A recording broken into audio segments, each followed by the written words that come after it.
So from what you're saying, is it going to take a lot longer to get to those targets of the government set 82% renewables by 2030? Is it going to take longer? How do you see gas feeding into that as a peaking supply of energy? But also, one of the reasons coal is being shut down, it's not just the fact that governments have changed their approach. These things are old, aren't they?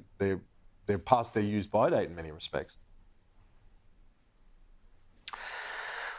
Look, there's a few things going on there. I'll just start with maybe the first question. That question about gas, what's its role? I think that gas can play a role in peaking power plants as renewables are rolled in the system, but that requires still additional investment, and those gas plants are expected to not be working all the time, so it's difficult to incentivise them to come into the grid.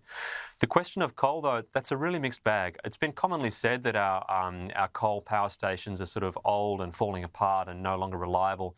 I think it's over-exaggerated. The reality is that our fleet's got a very mixed kind of demographic.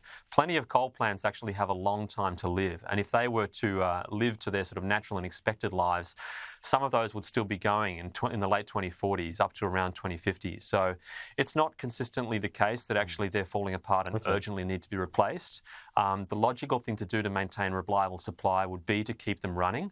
Unfortunately, it's very difficult for them to run most economically and efficiently when they're having to ramp up and down around the big amounts of energy that are surging into the grid from time to time from renewables when the sun is shining and the wind is blowing.